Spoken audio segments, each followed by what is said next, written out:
selamat malam dokter. Sebentar saya akan membuka dulu acara kita malam ini. Jadi selamat malam para bisikers ya, yaitu teman-teman saya yang menonton program Bisikan. Bincang santai ilmu kesehatan, baik yang baru pertama atau baru kali ini menonton maupun yang sudah rajin. Saya berharap kita semua selalu dalam keadaan sehat dan melaksanakan prokes 5M. Judul malam ini adalah swab rapid test versus swab PCR. Ya, mungkin secara sederhana kita tahu perbedaannya adalah bahwa biaya untuk melakukan pemeriksaan rapid test jauh lebih murah dibandingkan dengan PCR.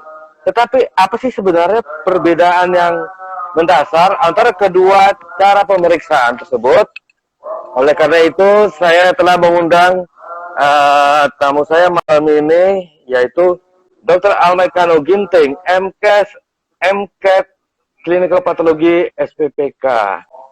Selamat malam Dr. Aal. Selamat malam Dr. Iko, apa kabar? Sehat semua ya? Wah, sehat-sehat. Ya. Nah, ini Dr. Aal ini posisinya di Medan ya? Ya, saya di Medan. Itu Udah lama nggak ketemu dengan Dr. Iko ya? Benar. Nah, saya kalau lihat dari dari berita kayaknya Medan sedang ini ya rame ya kasus-kasus COVID ya. Betul, ini lagi sepertinya ada peningkatan nih ya, beberapa wilayah sedang dilakukan PPKM Mikro, terjadi pengetatan di beberapa lingkungan, sehingga mau tidak mau memang kita harus betul-betul memperhatikan bagaimana perkembangan COVID di Medan saat ini gitu, Dr. Iko. Ya, saya prihatin mendengarnya ya. Ya, semoga bisa segera teratasi. Karena itu tadi mikro berarti seperti kalau di Jabodetabek itu PSBB ya. Pembatasan sosial berskala besar. Sekarang udah mikro kan? Karena per wilayah dia. Oh iya, benar-benar. Kelurahan atau per kecamatan. Ya. Benar. Oke, kalau di Kelurahan Dr. Aal apa ini juga terkena ini? Enggak, kebetulan kalau di tempat saya tidak, tetapi di daerah Simpang Selayang namanya. Mungkin Dr. Iko tahu Simpang Selayang, kemudian daerah Johor, ya. Nah, itu sedang dilakukan pengetatan oleh pemerintah, ya, baik Polri, TNI ataupun pihak-pihak terkait kelurahan terutama karena terdeteksi ada sekitar 14 orang dari 6 atau 8 rumah yang ada di lingkungan tersebut terkonfirmasi positif. Jadi mereka menganggap ini sangat cukup memprihatinkan sehingga mereka melakukan pengetatan begitu. Tapi pengetatan ini terjadinya sih malam ya, dari jam 7 malam sampai jam 6 pagi. Ya diminimalisir lah pergerakan masyarakat di lingkungan tersebut. Jadi lebih seperti ini ya, jam malam mungkin ya? Iya, seperti jam malam, betul. Nah, seperti yang tadi saya sampaikan pada pembukaan, ini saya langsung aja ke ini ya, ke pengalaman. Jadi kita dari klinik tempat saya berpraktek kan kita melakukan juga pelayanan screening rapid test ya, baik orang yang mau berpergian, mau ataupun karena memang indikasi ada kemungkinan dia menderita COVID. Nah, salah satu pelayanan kita memang melakukan ke rumah ya. Dari sekian pemeriksaan atau sekian orang yang kita lakukan pemeriksaan ke rumah, di mana mereka untuk pemeriksaan rapid testnya positif, mereka mengambil inisiatif untuk isolasi mandiri. Padahal saya sampaikan kalau memang sudah positif antigen, segera lakukan pemeriksaan PCR. Nah, mungkin kalau secara ringkas artinya juknis atau petunjuk teknis dari penanganan COVID ini mungkin sebagian masyarakat belum mengetahui sehingga hanya berdasarkan rapid test positif, saya udah COVID, saya isolasi, tetapi tidak melapor ke puskesmas. Nah, mungkin bisa Dr. Aal sampaikan lebih detail sebenarnya bagaimana sih Silakan. Ya, baik. Terima kasih Dokter Iko. Memang kita mengetahui bahwa perkembangan COVID saat ini cukup memprihatinkan dan terkait dengan kebutuhan akan pemeriksaan ya untuk COVID sendiri, kita bisa melihat di masyarakat sekarang ini ada namanya rapid antigen dan bahkan ada yang dikenal dengan swab PCR. Jadi Benar. untuk swab antigen sendiri pada prinsipnya memiliki sedikit perbedaan dengan swab PCR, dalam arti kalau swab antigen ini dia bersifat kualitatif, Dokter Iko. Jadi dia Siap. bersifat hanya mengatakan iya, ada atau tidak, positif atau negatif. Baik, Ya. baik. Tidak diketahui sejauh mana tingkat infeksinya, apakah misalnya dengan nilai tertentu ya seperti di PCR itu dia ada namanya nilai CT. Nilai CT ini atau cycle threshold adalah gambaran perpaduan antara grafik yang muncul oleh adanya amplifikasi atau perbanyakan dari sel gen yang dideteksi dengan adanya nilai batas gitu, batas dari atau threshold dari PCR itu sendiri. Jadi adanya grafik yang meningkat itu menunjukkan positif terjadinya infeksi pada orang yang diperiksa.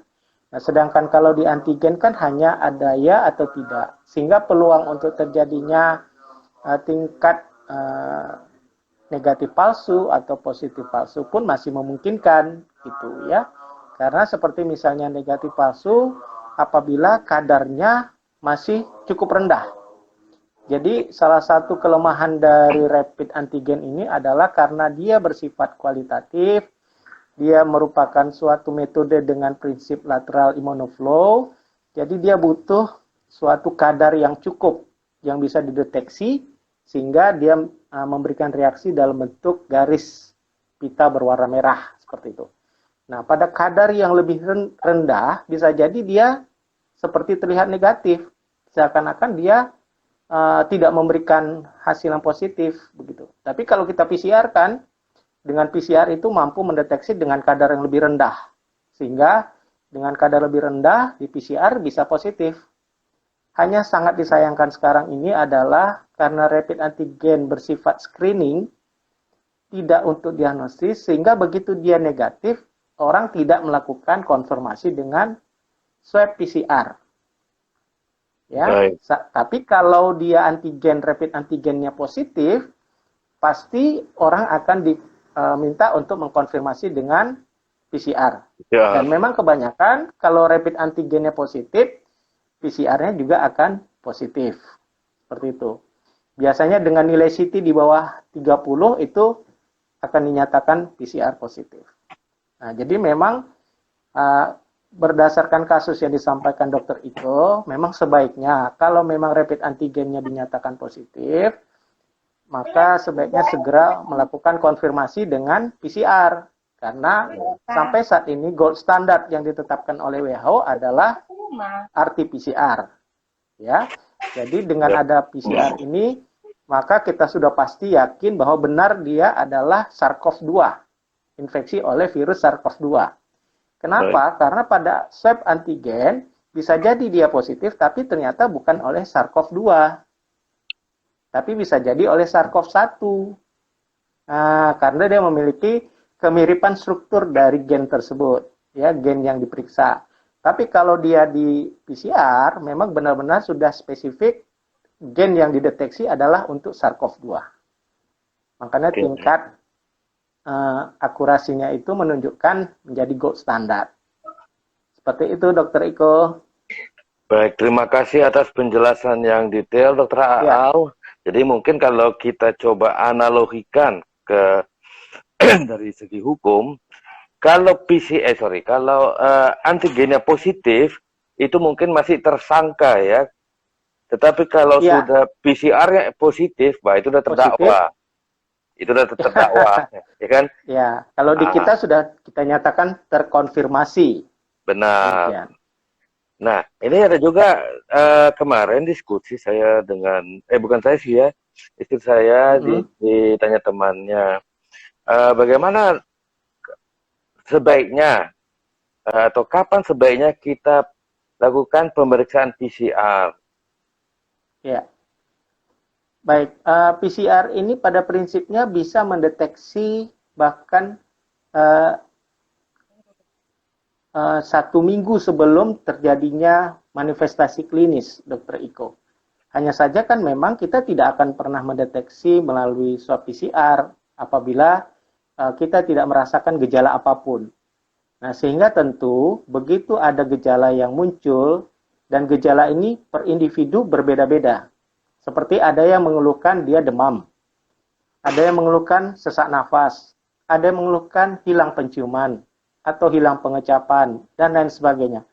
Nah, begitu kita merasakan ada flu-like syndrome, gejala yang seperti flu, di saat pandemik seperti ini, maka pikirkanlah dulu yang pertama adalah kemungkinan adanya COVID. Jadi jangan dibalik, oh saya flu, oh saya cuman biasa-biasa aja, nanti ajalah periksanya. Yang kita khawatirkan, berjalan dengan waktu, gejala bisa semakin berat.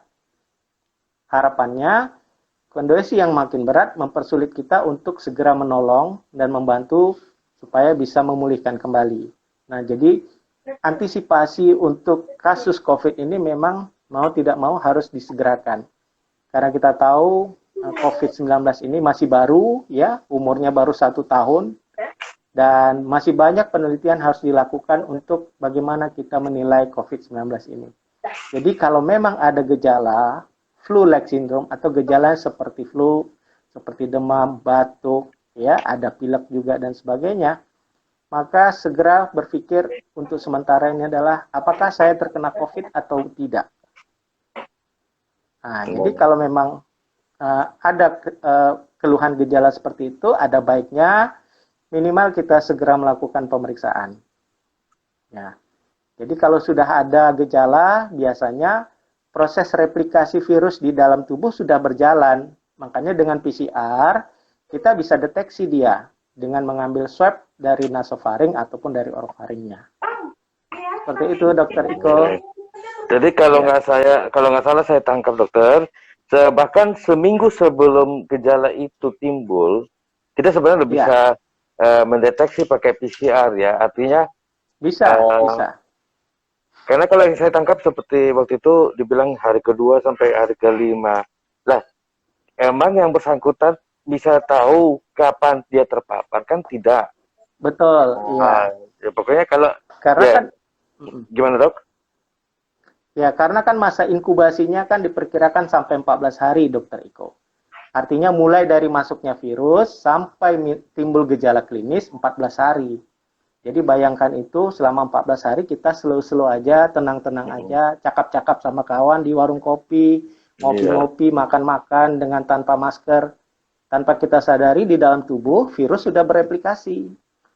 Nah, dan kan tidak ada yang tahu. Nah, tidak ada juga yang mengecek apakah mau dilakukan swab PCR atau tidak. Sampai munculnya gejala. Nah, sehingga makanya kenapa sering kita kecolongan. Loh, tiba-tiba dalam 2 hari itu sudah memberat dan akhirnya tidak tertolong. Karena sebelum-sebelumnya menganggap hanya flu biasa, bukan suatu COVID dan lain sebagainya yang perlu diwaspadai. Jadi itu Dokter Iko. Menganggap bahasa Medan memang menganggap enteng ya. Iya, betul. Kalau ini menganggap remeh. Betul. Sebentar Dokter Al, tadi kayaknya ada yang bertanya. Sebentar, saya cek dulu. Iya. Ada nggak kelihatan?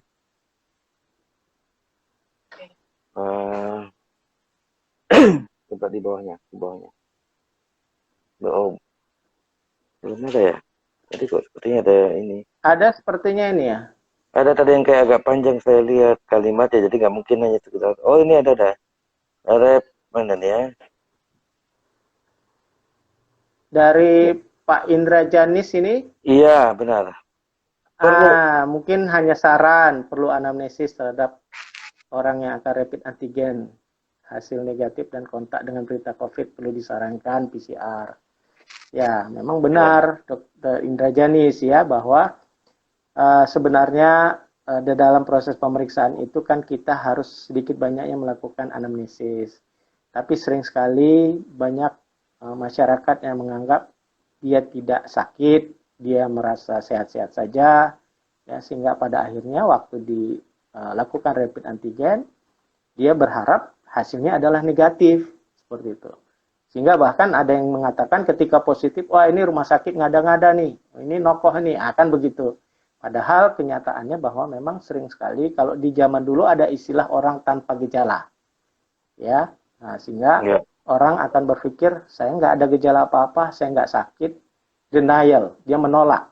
Nah, sehingga ketika hasil pemeriksaan menunjukkan hal yang berbeda, dia menganggap itu adalah hal yang diada-ada. Nah, ini tentu mempersulit kita sebagai tenaga kesehatan untuk meminimalisir proses penyebarannya karena masyarakat sendiri menganggap bahwa COVID ini bukan sesuatu yang harus diwaspadai. Seperti itu, Dr. Iko.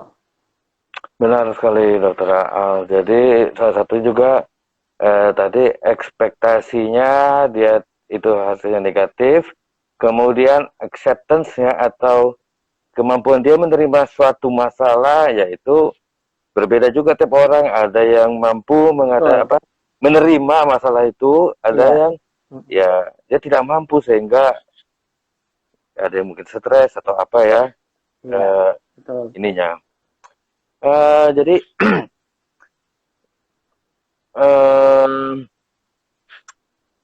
seperti di ini ya, di kantor saya kan saya selain praktek kan juga bekerja di kantor.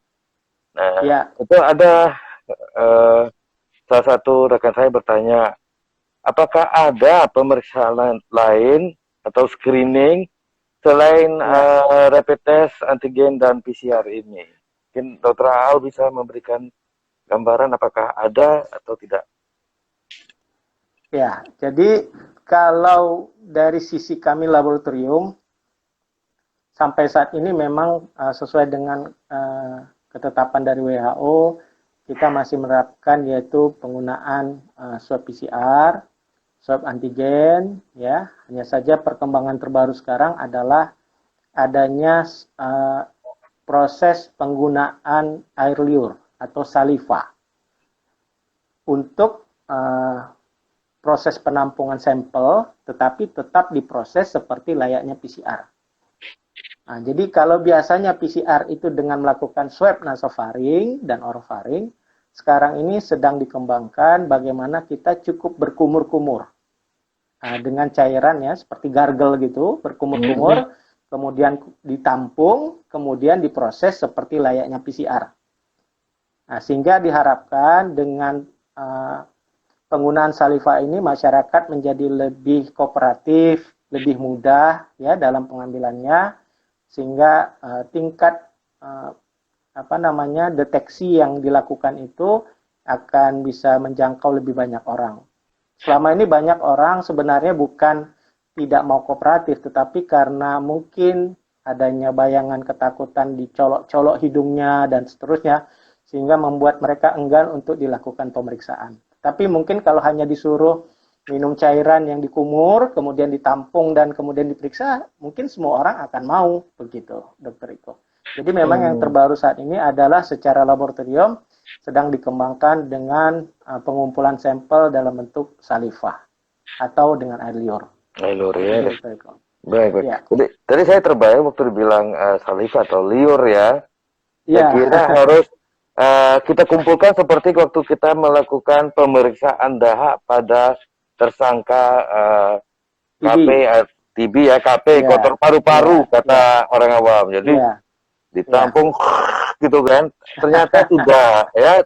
Jadi meminum melakukan gargling atau ini kumur-kumur dengan satu cairan ya. Iya, jadi pengembangan dari saliva ini sendiri dikembangkan dari Bio Farma, Dr. Iko. Jadi Bio Farma sendiri mengembangkan teknik pengumpulan saliva ini atau air liur ini. Tekniknya hampir mirip dengan pengumpulan dahak untuk orang TB, ya. Tetapi dia awal mulanya diperiksa itu seperti itu, tetapi tingkat kesulitannya ternyata tidak memberikan efektivitas yang bagus, sehingga dilakukan modifikasi, akhirnya diambil cara itu dengan membuat seperti gargle itu, kumur-kumur. Oke, oke. Sehingga tingkat akurasinya menjadi lebih baik, hampir 2 kali lipat. Itu dari sekitar 34% naik menjadi 70-an sekian gitu.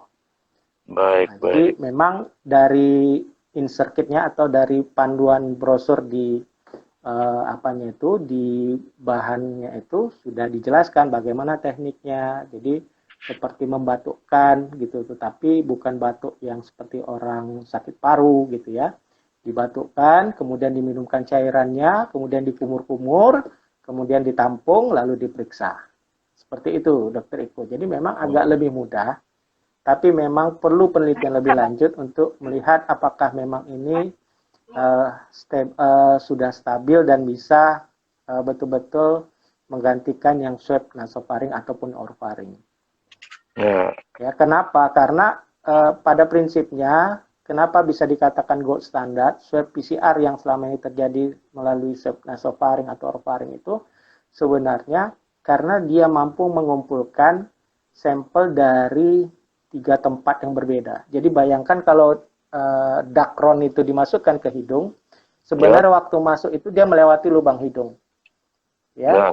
Nah, waktu masuk itu dia sudah mendapatkan sampel dari lubang hidung, kemudian masuk ke rongga nasofaring, diambil, keluar lagi, sehingga ada kemungkinan 3 sampel yang akan terbawa. Nah, sehingga tingkat akurasinya menjadi lebih tinggi. Benar. Makanya kenapa masih sampai saat ini swab PCR itu masih menjadi gold standard.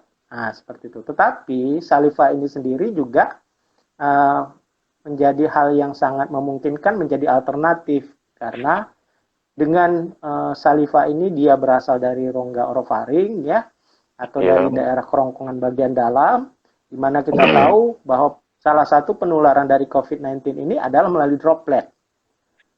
Ya, jadi berarti kemungkinan adanya virus itu di rongga mulut kita cukup besar. Ya, sehingga makanya dengan proses gargling, kemudian dengan upaya batuk yang dilakukan, dia akan bisa mengumpulkan sampel untuk bisa diperiksa dengan PCR. Seperti itu, Dr. Riko. Baik, terima kasih Dr. Al. Sebelumnya saya mau menyampaikan pada para penonton atau yang bergabung dengan kita, silakan kalau ada pertanyaan yang ingin ditanyakan langsung ke narasumber, silakan diketikkan. Kemudian dari ini Dr. Indra ya, Dr. Al menyampaikan, beliau menyampaikan menyambung pertanyaan di atas, bisa-bisa penyebaran dari yang negatif tadi. Mungkin maksud beliau kalau kita tidak menyarankan pemeriksaan PCR setelah dilakukan rapid antigen, maka proses penyebarannya akan tetap terjadi, ya, karena menganggap ini negatif, padahal mungkin ini masih negatif palsu, gitu. Nah, hanya saja kan kalau rapid antigen itu negatif, maka tidak pernah ada upaya untuk melakukan swab PCR sebagai konfirmasi. Bahkan rapid antigen yang negatif ini dipakai untuk perjalanan. Benar. Ya. Nah, sehingga kita bisa tahu dari 1000 swab antigen yang negatif tersebut, jangan-jangan ada yang lolos ketika di PCR kan ternyata ada yang positif. Nah, bayangkan kenapa akhirnya ada pasien, maksudnya ada penumpang pesawat yang pertama dikatakan rapid antigennya negatif, begitu sampai di tempat dia positif. Ya, karena memang yang negatif dari swab antigen tidak pernah dikonfirmasi dengan PCR. Seperti itu. Dan itu sepertinya kalau nggak salah untuk ke kota Pontianak sampai sekarang syaratnya adalah PCR. Bukan dengan antigen saja. Betul. Ya.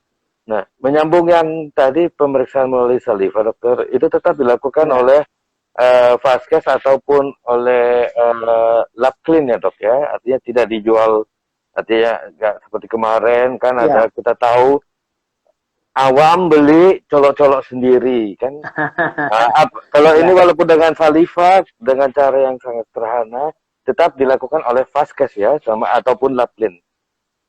Betul, sampai saat ini menurut informasi dari Bio Farma itu disiapkan untuk fasilitas kesehatan yang tentu eh, yang terlibat di dalamnya adalah tenaga medis ataupun tenaga kesehatan. Tidak untuk dijual umum. Walaupun dari sisi bisnisnya sepertinya mereka sedang berpikir untuk pengembangan ke sana. Tetapi sampai saat ini yang disiapkan adalah untuk fasilitas kesehatan seperti klinik atau rumah sakit yang membutuhkan seperti itu, Dokter Iko. Karena memang yang harus dipikirkan adalah klinik atau fasilitas rumah sakit yang ingin menggunakan biosaliva ini harus punya PCR. Jadi kalau nggak ada PCR ya nggak bisa mereka pakai gitu. Jadi dia bukan seperti banyak seperti sekarang rapid antigen dibeli sendiri, colok sendiri, diinterpretasi sendiri. Misalkan kalau negatif ya udah negatif. Padahal di balik negatif itu mungkin kalau di PCR kan bisa positif. Seperti itu, Dokter Iko. Ya, itu satu. Dan mungkin kalau menurut saya itu tetap namanya limbah medis B3 ya, dokter. Betul, iya. Dan itu ada undang-undang KLH, undang-undang kesehatan yang mengatur untuk hal itu. Bahkan ya hukum pidananya bisa berapa tahun kurungan ataupun denda uang itu hitungan M, seingat saya. Iya, betul. Oke, ini ada masuk dari akun Alif Lubis. Assalamualaikum dokter, selamat malam. Izin ingin bertanya kepada dokter Al. Kapan idealnya kita melakukan cek ulang RT-PCR kepada pasien yang sudah terkonfirmasi? Silakan dokter Al bisa menjawab langsung. Baik, terima kasih atas pertanyaannya, dok. Pada prinsipnya kita harus melihat juga bahwa pasien terkonfirmasi ini apakah dia gejalanya ringan, apa sedang, atau berat, atau bahkan kritis. Kalau dia gejalanya ringan, diperkirakan hanya 10 hari isolasi, kemudian tidak diperlukan pemeriksaan PCR sebagai konfirmasi bahwa dia sudah sembuh. Tetapi bagi mereka yang berat, setelah dilakukan isolasi, kemudian perlu dilakukan pemeriksaan PCR kembali untuk benar apakah memang dia sudah negatif atau tidak. Sehingga setidaknya paling tidak 10 sampai 14 hari atau 3 hari bebas gejala. Jadi kalau misalnya udah diisolasi nih 10 hari, kemudian tidak ada gejala dalam 3 hari, nah hari ke-14-nya boleh dicek. Nah, kalau negatif, dia sudah boleh dipulangkan. Tapi kalau masih positif, berarti dia tetap melanjutkan kembali isolasinya. Jadi memang harus, mau tidak mau, kita tahu dulu terkonfirmasinya apa, gejala ringan, sedang, berat, atau bahkan kritis. Seperti itu. Kalau sedang, berat, itu udah sebenarnya biasanya udah perawatan di rumah sakit ya, dokter Al? Iya, betul. Iya. Kalau yang isolasi mandiri di rumah, tidak perlu. Dia cukup 10 hari, kemudian ada bebas gejala 3 hari, sudah. Habis itu dia mau kembali bekerja, mau kembali beraktivitas, silakan. Karena diperkirakan setelah 10 hari itu, virus itu sudah tereliminir oleh terbentuknya antibodi dari tubuh sendiri. Nah, sehingga tidak akan menularkan lagi. Nah, itu berdasarkan guidance dari WHO. Nah, jadi diperkirakan setelah 10 hari, apalagi dengan bebas gejala 3 hari, diperkirakan pasien sudah bisa bebas untuk bekerja kembali karena dipastikan bahwa virusnya sudah tereliminir. Gitu. Karena memang dalam perjalanan sampai 10 hari itu tubuh sebenarnya sudah menghasilkan antibodi. Nah, jadi walaupun kita tidak lakukan pemeriksaan, secara otomatis tubuh pasti sudah akan menghasilkan antibodi. Nah, sehingga dengan sendirinya keadaan dia semakin lama semakin sehat, semakin lama semakin sehat. Nah, sehingga dengan bebas gejala dalam 3 hari dia sudah kembali bisa bekerja. Oke. Nah, mungkin saya boleh sedikit menambahkan keterangan dari Dr. Al. Jadi apabila ini khususnya kepada ini ya yang mendengarkan atau menonton siaran bisikan kita ini, apabila Anda dilakukan screening, misalnya rapid test antigen dan itu positif, segeralah melapor ke Satgas COVID di lingkungan rumah Anda, ya di RT Anda atau di lingkungan Anda, sehingga dari Satgas itu akan berkoordinasi dengan Puskesmas selaku fasilitas kesehatan, sehingga ada apa kasus Anda ini bisa ditindaklanjuti oleh puskesmas dengan melakukan PCR. Kemudian itu akan tercatat. Dan apabila memang Anda menjalani satu isolasi mandiri, itu harusnya dari puskesmas setiap hari, kalau nggak bisa berkunjung atau visita, dia akan telepon. Menanyakan Ya, keadaan Anda, apakah ada keluhan atau tidak. Kemudian setelah selesai menjalani isolasi mandiri, silakan lapor ke puskesmas, sehingga diperiksa nanti di puskesmas, diperiksa oleh dokternya, dan bila dinyatakan sembuh, itu ada surat keterangan telah menjalani isolasi mandiri dan dinyatakan sembuh. Mungkin itu sedikit ya, tambahan dari saya, Dokter Aal. ya, Karena itu, betul, Dokter Iko. Karena ini terkait dengan dulunya, sewaktu belum ada rapid antigen, kita melakukan rapid antibody. Sehingga sering sekali ketika misalnya selesai isolasi mandiri di rumah, dia tidak melapor, terus kemudian dilakukan rapid antibody, ternyata rapid antibody-nya kan reaktif. benar, Sehingga waktu mau melakukan perjalanan, dia tidak bisa melakukan perjalanan karena dianggap reaktif, sehingga harus dia PCR kembali. Padahal dia sudah melakukan isolasi mandiri. Nah, andai kata dia tadi melakukan apa yang disampaikan oleh Dokter Iko, tentu dengan surat pemberitahuan bahwa dia sudah selesai isolasi mandiri, petugas yang di bandara pun sudah tahu memang dia reaktif karena sudah selesai isolasi mandirinya dan memang sudah terbentuk antibodi di dalam tubuhnya. Jadi bukan antibodi karena ada infeksi, nah, tapi benar. antibodi pada proses penyembuhan. Nah, itulah gunanya kenapa kita perlu koordinasi dengan pihak kelurahan atau puskesmas untuk Oh, bisa mendapatkan surat bahwa kita sudah selesai isolasi mandiri dan dinyatakan bebas untuk COVID-19. wow, mantap sekali keterangan dari Dokter Aal. Ya, pada prinsipnya kembali kita hanya ingin mengingatkan Dokter Iko bahwa kepentingan kita untuk melakukan swab antigen itu pada prinsipnya untuk screening. Artinya, kalau kita kemudian mendapati adanya swab antigen yang kita lakukan itu positif, maka harus dikonfirmasi dengan pemeriksaan swab PCR. Ya, Jadi, kenapa demikian? Karena kita memastikan bahwa yang kita deteksi dia positif dengan antigen itu adalah benar untuk SARS-CoV-2. Nah, gitu. Sehingga kita benar-benar memastikan bahwa yang kita periksa antigennya positif, kemudian PCR-nya positif. Ada juga yang antigennya positif, PCR-nya negatif. Ada. Nah, makanya perlu kita pastikan seperti itu. Tapi kalau negatif, ya karena biasanya penggunaan swab antigen ini adalah untuk kasus perjalanan, ya, maka biasanya kalau negatif ya memang tidak dilakukan konfirmasi. Nah, sedangkan kalau dia positif baru dikonfirmasi. Artinya kita harus bijak memilih untuk apa kita menggunakan swab antigen, untuk apa kita memeriksa swab PCR. Nah, kalau memang kita bergejala atau kita memiliki kekhawatiran kita mengidap COVID-19, ada baiknya langsung kita swab PCR seperti itu. Karena pada kasus yang kita tidak tahu sekarang dengan transmisi lokal, ibaratkan kita nggak tahu kontak dengan siapa, apakah orang itu positif atau tidak, kita tidak tahu. Ya, maka ada baiknya yang dilakukan adalah swab PCR. Karena betul-betul mendiagnosis. Kecuali kalau memang tadi hanya tujuan perjalanan, ya bisa dilakukan swab antigen. Mungkin itu tambahannya Dokter Iko. ya, seperti ada juga beberapa apa ya, beberapa perusahaan memang punya Ya, kebijakan itu. Saya dapat informasi dari teman saya. Dari Jakarta dia mau ke ya, Pekanbaru, ya biasa ya, untuk perjalanan melalui pesawat dia dilakukan screening rapid test. ya. Setibanya di Pekanbaru sebelum ke site dia diwajibkan Hmm, untuk rapid test ulang karena siapa ya, tahu malah di pesawat ya tertularnya.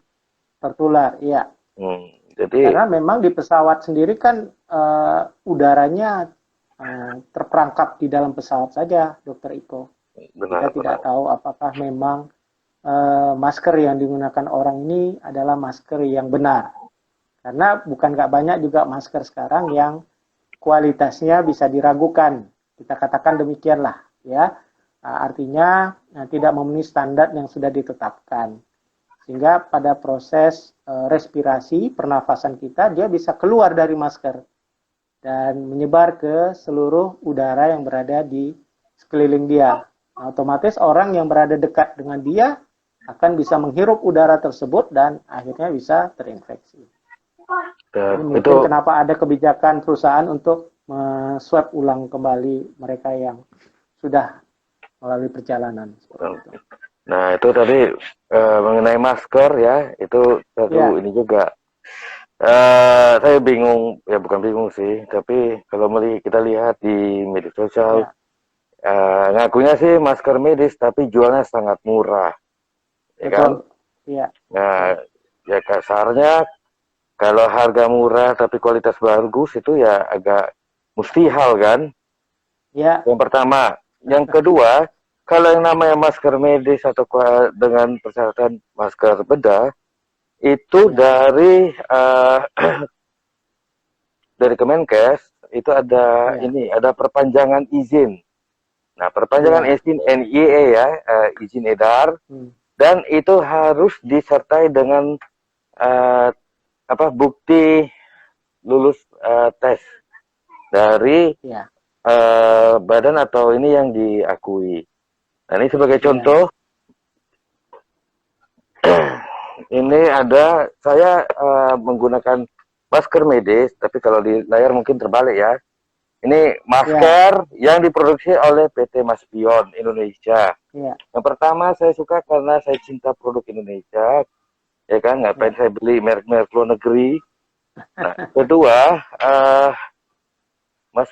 masker ini memang benar-benar satu masker medis yang menjalani atau memiliki sertifikasi dan bukti pengetesan. Itu mungkin yang pertama. Dan yang kedua, mungkin teman-teman yang heran, loh kok saya pakai masker dua ya, satu masker medis atau satu dan ditutup dengan masker kain.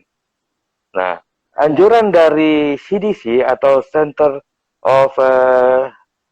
of Disease Control yang telah diupdate April kemarin, disarankan untuk memakai masker 2 lapis dengan catatan satu masker medis dan satu masker kain. Nah, itu ada konten YouTube juga di channel saya tentang itu. Tetapi bila memakai N95, tapi yang benar-benar N95 ya, jangan yang ecek-ecek kalau orang Medan bilang kan. Nah, itu tidak perlu 2 lapis, itu cukup satu ini. Dan harganya, dan tentu ya jangan yang harganya kok bisa N95 tapi harganya 30.000, itu udah nggak benar juga ya. Iya. Setahu saya kalau N95 itu sampai 500 ribuan itu satu kotak. Iya, jadi 500.000. Kalau misalnya isinya 20, berarti sekitar 500.000 kalau bagi 20. Awal-awal mulanya itu sampai 500 waktu pertama sekali pandemik gitu. Ya, benar. Sekarang mungkin sudah mulai turun. Oh, sempat 1 juta lebih itu, Dokter Al. Iya, betul. 1,4 itu dulu sempat. Nah, tetapi kalau dibilang sampai ininya satu kota itu 65.000, itu saya menyaksikan ya. Janganlah kita gara-gara harga murah tetapi mutu tidak terjamin, malah kita ya nggak menjaga diri. Ingat, kesehatan itu mahal harganya. Lebih baik mencegah ketimbang mengobati. Benar kan, Dokter Al? Betul. Sampai saat ini untuk COVID ya memang tagline seperti itu yang harus kita junjung tinggi ya. Jadi jangan lagi kita lebih mengobati daripada mencegah. Lakukanlah pencegahan sebelum pengobatan. Benar, tidak mahal kan? Karena mencegah itu tidak mahal sebenarnya. Cukup kita disiplin. Disiplin menggunakan masker, disiplin kita menjaga jarak, disiplin kita mencuci tangan, ya, menghindari kerumunan, dan seterusnya. Jadi hanya kedisiplinan yang membuat kita bisa bertahan untuk tidak tertular dengan COVID-19. Benar sekali, Dokter Al. Oke, ini sampai sekarang belum ada yang ingin bertanya lagi ya. Ayo, mumpung narasumber kita ada di sini. Ya, mungkin pada prinsipnya informasi tentang COVID-19 ini kan sangat banyak ya di media massa dan sebagainya, sehingga mungkin mereka sudah juga terlebih dahulu searching, kemudian mencari literasinya, sehingga mungkin ada beberapa hal yang mungkin mereka sudah paham, sudah tahu. Buat kita nggak ada masalah. Semakin banyak masyarakat yang memahaminya, kita semakin senang karena artinya membantu untuk meminimalisir proses penularan, ya, mencegah proses penularan. Tentunya ini sangat membantu ya bagi kita tenaga medis karena terus terang saat ini di Medan tingkat bor rumah sakit itu sudah hampir penuh semua. Sudah di atas 90% itu sudah dinyatakan penuh, ya. Ruang isolasi pun penuh. Jadi kita mau menampung bagaimana gitu, sudah sulit, nggak bisa lagi kita menerima. Bahkan ada berita di media sosial bahwa di satu rumah sakit orang sampai duduk di luar rumah sakit, ya, duduk sampai di bawah di lantai gitu, menunggu proses pemeriksaan dan seterusnya. Jadi memang kondisi keadaan yang demikian ini sering tidak sampai ke masyarakat yang lain, sehingga mereka abai, mereka tidak peduli. Masih banyak saya melihat yang tidak menggunakan masker, ya, tidak menjaga jarak. Nah, jadi tentu memang mudah-mudahan lah semakin lama ke depan ini bisa tertanggulangi ya. Kita tidak berharap seperti India, kejadian seperti sekarang India yang sedemikian rupa, ya, mudah-mudahan Indonesia dijauhkan. Ini di Jakarta atau di Medan. Itu India ini memang luar biasa itu ya, karena efek tsunami COVID itu sampai ya dirawat di dalam mobil di jalan hanya pakai tabung oksigen yang kecil, begitu susahnya dan berapa banyak yang akhirnya berpulang kan begitu. Iya, betul. Ini ada menyapa. Assalamualaikum Dr. Al, saya murid Dr. Al di Waalaikumsalam. Iya, ini, ini sejawat kita atau junior? Ini nggak jelas ininya ya. LM ini istilahnya, kalau ada nama lengkap mungkin saya langsung bisa mengidentifikasi. Tapi kalau memang dia menyatakan murid, ya artinya saya tahu mungkin mereka dalam proses pendidikan spesialisasi. Residen ya? Gitu. Ya, residen. Siap. Oke. Oh, saya junior Dr. Al ya. Oh iya. Residen ya? Atau udah ini? Mungkin ya bisa juga dokter umum atau apa, karena nggak mohon maaf ya, namanya kan tidak familiar ya. Ya, mungkin boleh boleh diganti dulu namanya. Atau kita ini aja, dia mau bertanya dok setelah isoman langsung bisa terputus bagaimana mengatasinya. Saya undang ini aja, saya undang untuk ini aja apa?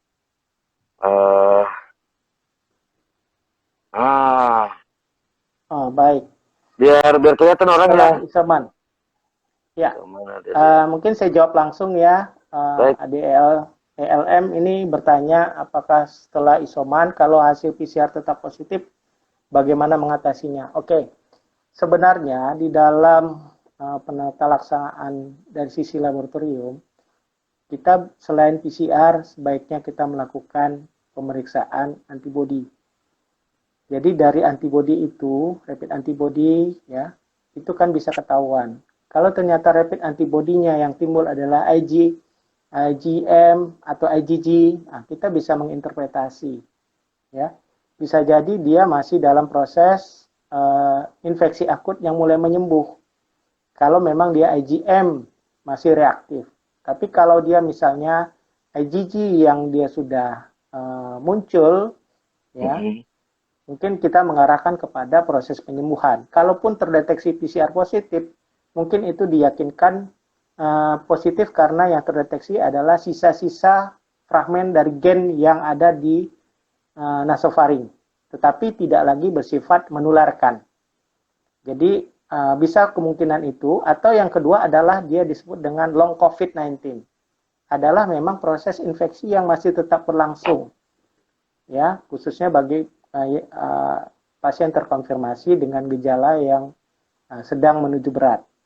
Jadi udah di tes PCR pun dia masih tetap positif, ya tentu isolasinya harus tetap dilanjutkan sampai nanti periode berikutnya untuk dilakukan tes PCR lagi.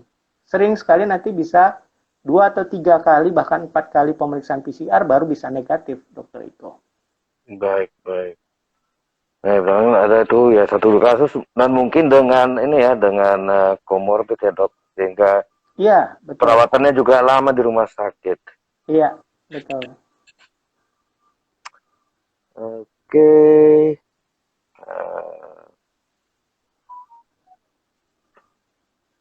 Nih. Silakan, mungkin masih ada. Oh, ini ada dari Dokter Indra tadi. Ada sejawat mengatakan kalau antibodi SARS-CoV-2 tinggi tidak perlu vaksinasi. Silakan Dokter Aal. Baik,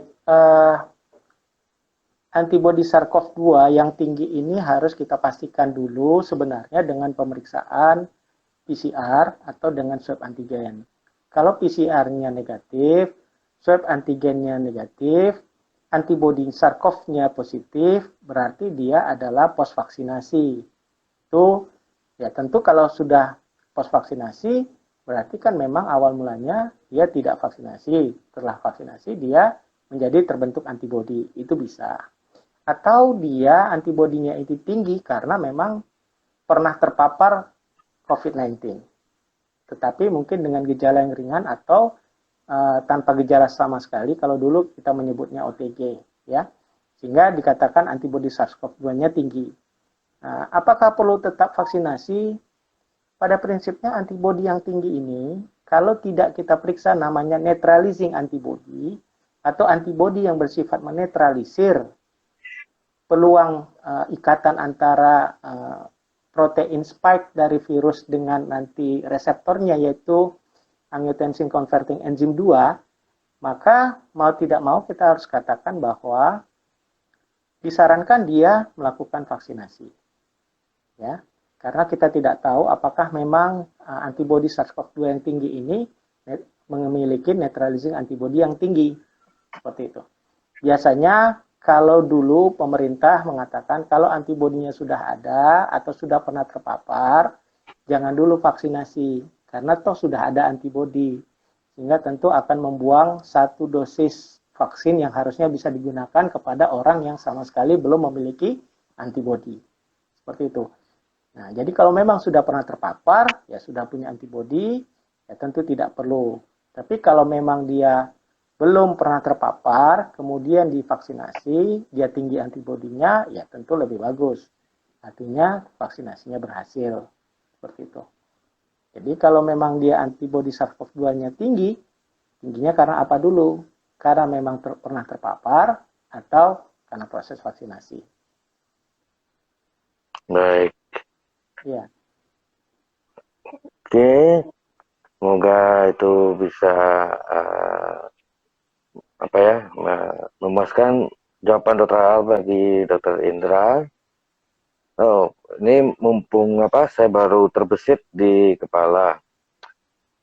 Apakah atau sebaiknya berapa kali kita dilakukan vaksinasi, Dok? Kita bukan cerita dari ininya ya, dari cara kerjanya kan ada yang inactivated, ada yang ini kan dari vaksin itu. Misalnya mRNA dan seterusnya ya. Jadi berdasarkan hasil penelitian, melalui penelitian fase 1, fase 2, dan seterusnya, bahwa sebenarnya vaksin yang digunakan untuk COVID-19 ini hampir rata-rata memiliki kemampuan itu pembentukan antibodinya itu setelah vaksinasi 2 kali. Kenapa? Karena pada vaksinasi yang pertama, dia membentuk antibodi dulu. Kedua, baru namanya di booster.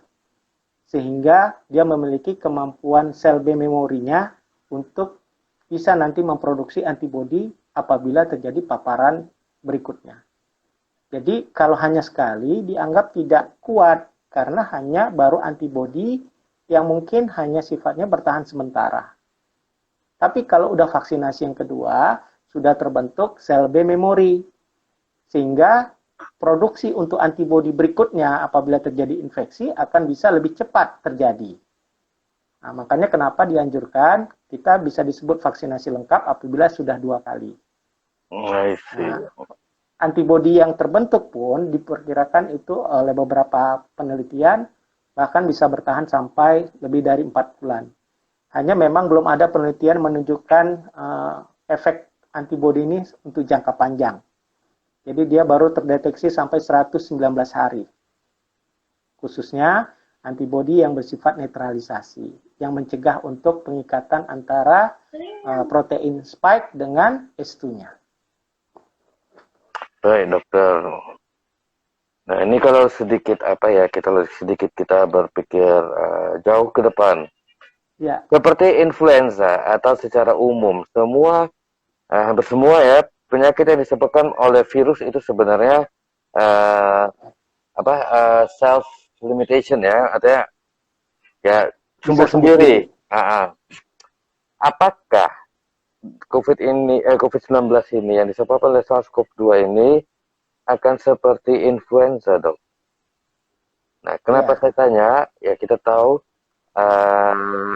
ini adalah tetangga saya, dia bercerita karena dia memang memiliki riwayat alergi dengan influenza, disebabkan oleh hemovirus influenza, sehingga tiap tahun dia memvaksinasi dirinya dengan vaksin influenza. Nah, apakah ini nanti COVID-19 ini yang disebabkan oleh SARS-CoV-2 ini suatu saat bisa seperti itu? Ya. Mungkin sampai saat ini kita belum bisa menjawab, Dokter Iko, karena butuh penelitian lebih jauh, ya, penelitian yang jangka panjang. Seperti saya katakan tadi bahwa dari penelitian ahli sekarang ini hanya dikatakan 119 hari antibodi yang ada setelah vaksinasi itu terbentuk dan bertahan. Nah, sehingga belum ada penelitian lagi yang lebih jauh untuk menunjukkan berapa lama sih sebenarnya bertahan. Ya, walaupun dari klaim media massa dikatakan vaksin Sinovac yang kita pakai selama ini untuk vaksinasi bisa bertahan sampai 1-2 tahun. Tapi itu sifatnya klaim. Belum ada pembuktiannya secara ilmiah. Ya, minimal yang saya baca sampai saat ini belum ada. Ya, kita nggak tahu, mungkin ada sejawat yang sudah membaca, ya mungkin dia sudah tahu, tetapi yang saya baca sampai saat ini belum ada. Nah, jadi makanya kalaupun dia sampai 119 hari, kemudian nanti kalau memang diperlukan mau diperiksa lagi antibodi, maka bisa akan kita tahu apakah memang sudah terbentuk antibodi atau tidak. Nah, apakah perlu nanti terus lagi berulang vaksin, kita belum bisa jawab. Karena memang sampai saat ini kita belum ada penelitiannya, gitu. Kecuali seperti yang seperti hepatitis B misalnya, dia kan booster sampai 3 kali, habis itu kan udah seumur hidup dia tidak membutuhkan lagi. Nah, kan begitu contohnya. Karena memang dia kajiannya kan udah cukup panjang, sudah lama. Tapi COVID ini kan baru 1 tahun. Perlu banyak penelitian untuk menunjukkan bahwa apakah memang sifat antibodinya bisa menetap sampai seumur hidup seperti itu. Baik, ini Dokter Indra, ada lagi pertanyaan. Bagaimana dengan vaksin yang ada sekarang ini? Apa bisa mengatasi semua strain yang baru? Terima kasih. Silakan Dokter Al. Baik. Terkait dengan vaksin yang ada, kalau untuk di Indonesia saat ini baru Sinovac, ya, kemudian yang baru masuk juga AstraZeneca, bahkan ada lagi yang baru masuk lagi Sinopharm. Ya, terkait dengan proses vaksinasi yang sudah kita lakukan dengan Sinovac, maka hampir dikatakan dari yang saya baca bahwa untuk mutasi saat ini dia tidak dipengaruhi oleh mutasi. Artinya dia mampu bertahan. Kenapa? Karena mutasi yang terjadi itu bukan pada tempat yang memang terkait dengan upaya untuk pengenalan oleh antibodi. Jadi tidak berada di daerah yang spesifik. Misalnya seperti di Spike itu ada namanya subtipe S1 dan subtipe S2. Di mana S1 ini yang sering dikenal dengan namanya RBD atau Receptor Binding Domain. Nah, di reseptor binding domain inilah yang sebenarnya nanti akan berikatan dengan S2. Nah, selama dia di sini tidak bermutasi, maka vaksin yang diberikan selama ini kepada kita itu mampu menetralisirnya. Tapi kalau bermutasi di situ, tentu ini tidak mampu menetralisir. Sehingga pada akhirnya ya tetap akan infeksi itu berjalan sebagaimana yang seharusnya secara patofisiologi. Nah, makanya sampai saat ini masih tetap dilakukan penelitian. Bahkan mutasi B1517, mutasi 1351 dan seterusnya itu masih tetap dikawal ketat oleh pemerintah, khususnya dari lembaga seperti lembaga Eijkman, lembaga yang terkait dengan satuan tugas ya, untuk kemudian menilai apakah ini sampai saat ini mutasi-mutasi ini tetap bisa dieliminir oleh vaksin yang sudah diberikan atau tidak. Jadi memang kita masih menunggu hasil kajian dari para ahli untuk menjawab pertanyaan dari Dr. Indra Janis ya. Tapi setidaknya sampai saat ini untuk Sinovac yang kita jadikan vaksin kepada masyarakat Indonesia saat ini dikatakan masih mampu untuk menetralisir semua kemungkinan dari strain yang ada. Walaupun perlu dikaji apakah dengan mutasi yang terbaru sekarang ini masih tetap bisa dinetralisir atau tidak. Seperti itu. Baik, terima kasih Dr. Al. Ya. Sementara saya juga mau selamat bergabung untuk yang baru bergabung di acara Bisikan. Ini kalau saya perhatikan di yang bergabung baru-baru ini kebanyakan sejawat ini kayak. Ya, ini ada Dr. Beni Satria dan Dr. Alamsyah Lukito.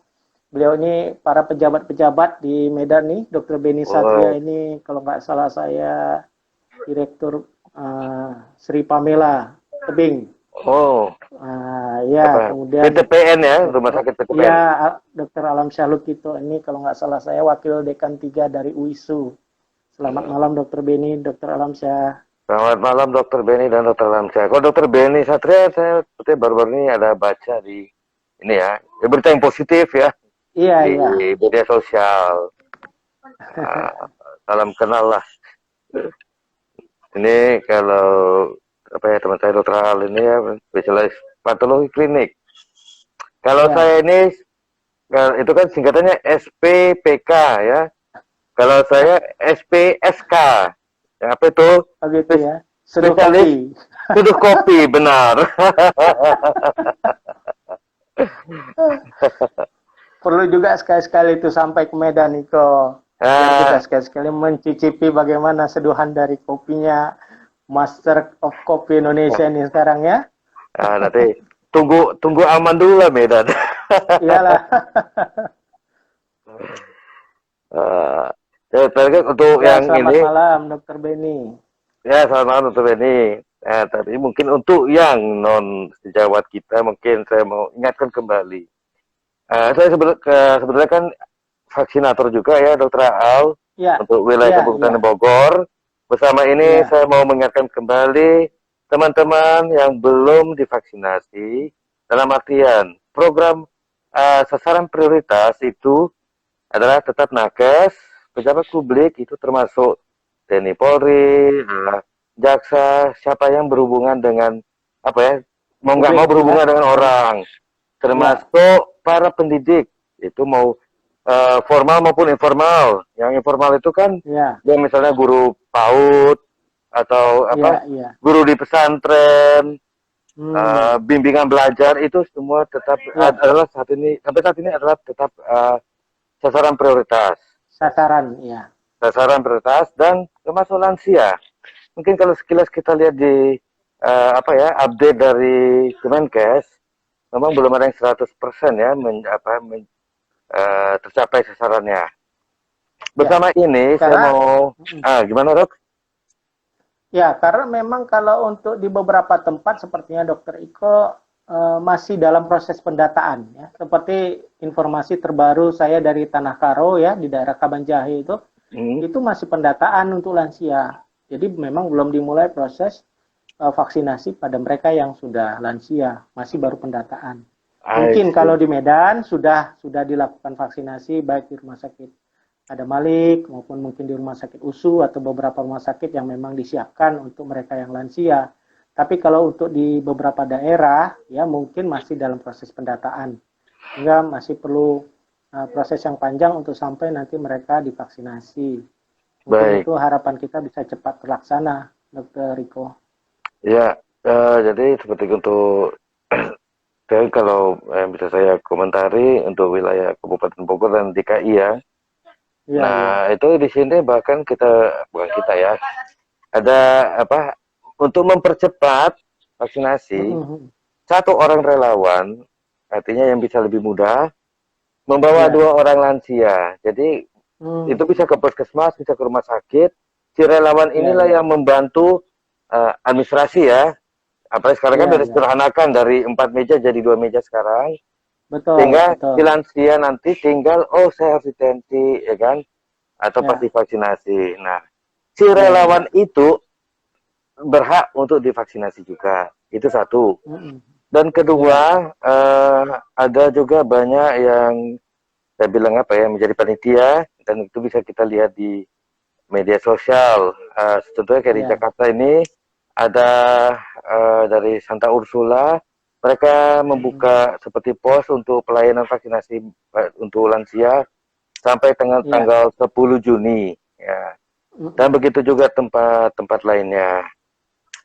Dan bahkan untuk itu ada di tiket.com atau loket.com, kita bisa mendaftar itu bahkan untuk usia 51 tahun ke atas, artinya yang kelahiran tahun 71 ke bawah itu sudah bisa divaksinasi.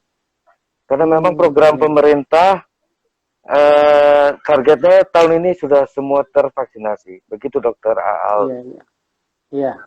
Ya, harapannya sih begitu ya, karena harapannya kalau sudah makin banyak yang divaksinasi, herd immunity bisa tercapai, harapannya bisa kita kembali normal seperti dulu, walaupun mungkin tanda petik new normal, tidak bisa normal seperti dulu kala sekali gitu ya. Ya, tapi paling tidak itulah harapan kita, makanya sebaiknya kita berusaha membantu pemerintah dengan tetap disiplin dalam menjalankan protokol kesehatan. Nah, ini barusan saya baca Dr. Aal dari itu tadi, murid Dr. Aal. Bagaimana Dok dengan statement post-COVID divaksin setelah 3 bulan Dok? Jadi yang saya tangkap dan yang kita tahu untuk bisa divaksinasi untuk bagi penyintas setelah 3 bulan dinyatakan sembuh.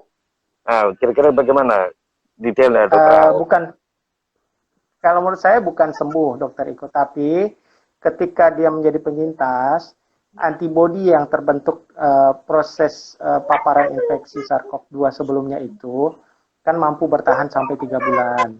Jadi setelah 3 bulan diperkirakan antibodinya sudah hilang, maka dia boleh dibenarkan untuk vaksinasi. Sehingga diharapkan dia memiliki antibodi yang terbentuk lagi supaya mencegah adanya infeksi yang kedua atau seterusnya gitu. Jadi memang sampai saat ini ada anjuran bahwa kalau memang sudah penyintas, tunggu dululah 3 bulan sampai diperkirakan antibodinya sudah turun, sehingga diharapkan adapun pemberian vaksinasi itu memberi manfaat. Karena kalau misalnya dia sudah ada penyintas, kemudian masih ada antibodinya, divaksin lagi, kan jadi agak sia-sia gitu mungkin kesannya. Benar. Kalau sudah 3 bulan kan sudah hilang, divaksin, terbentuk lagi antibodi, jadi tetap memberikan pertahanan untuk pasien tersebut. Benar sekali.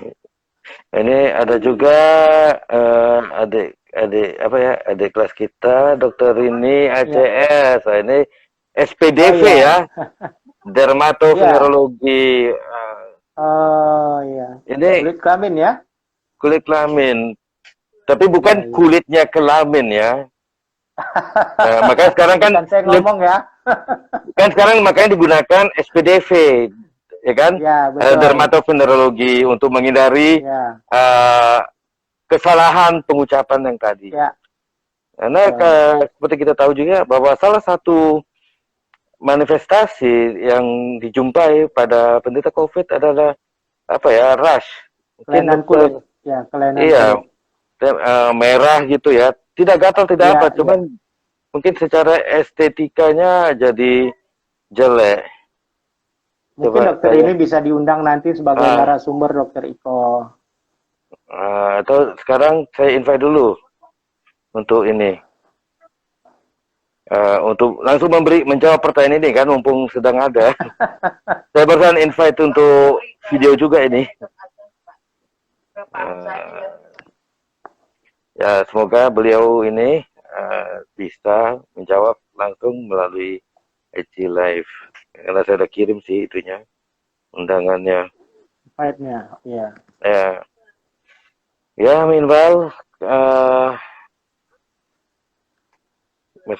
kira-kira masih ada pertanyaan lagi? Karena kalau saya lihat ternyata penonton kita semakin sedikit dan tinggal sejawat-sejawat. Ada satu. Ya. Oke. Ya, ada sejam lebih mungkin take home pay. Saya setiap mau menyebut take home message, saya selalu sebut take home pay. Gak tahu kenapa. Mungkin karena akhir bulan. Karena udah tanggal tua ya, udah. Benar. Benar sekali. Mungkin ada beberapa take home message ya yang bisa disampaikan Dr. Al terkait topik kita malam ini. Silakan. Baik, terima kasih Dr. Iko. Jadi saya hanya ingin mengingatkan kembali bahwa bijak-bijak kita menggunakan pemeriksaan baik swab antigen maupun swab PCR karena mereka memiliki kepentingan atau kebutuhan untuk apa dia dilakukan. Seperti itu. Jadi kalau memang kita hanya untuk perjalanan sebagaimana anjuran pemerintah, oke, kita lakukan swab antigen.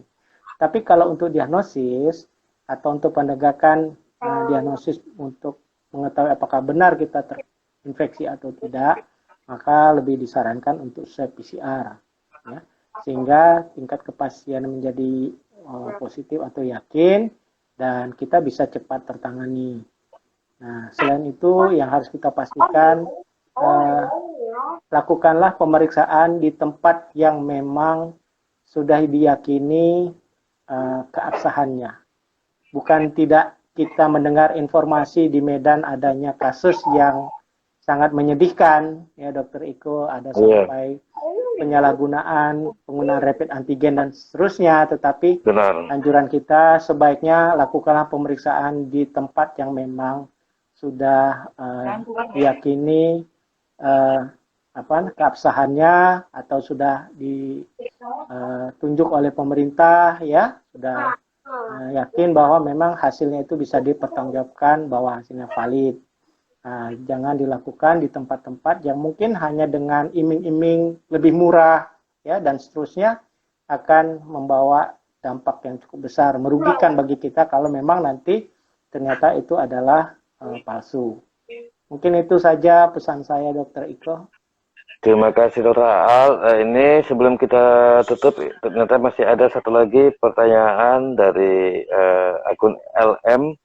Banyak statement yang menyatakan bahwa vaksin kedua itu sebaiknya dilakukan 28 hari setelah yang pertama. Sedangkan yang ini saya nggak bisa baca lengkap ini. Itu bisa nggak baca lengkap? Iya, kepotong sepertinya. Iya, potong apa? Kepotong, ada yang ibarat kue, ada yang menggigit ya. Kalau kita sebut ada sisa itu kan?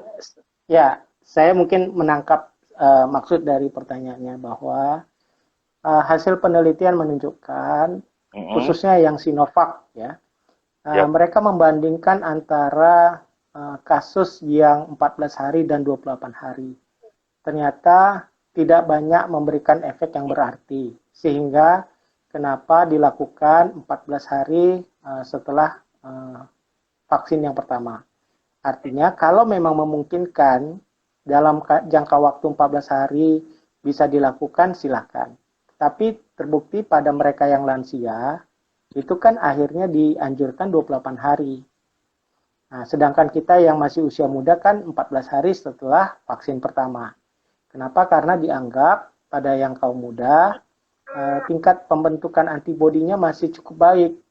Sehingga setelah 14 hari terbentuk, segera di booster dengan vaksin kedua, maka akan terbentuk sel memori yang cukup banyak. Nah, sehingga kalaupun ada infeksi, dia bisa mampu meminimalisir untuk menjadi kasus dengan gejala yang berat. Tapi bukan berarti kalau dia 28 hari menjadi kesannya lebih lambat atau menjadi lebih buruk, tidak.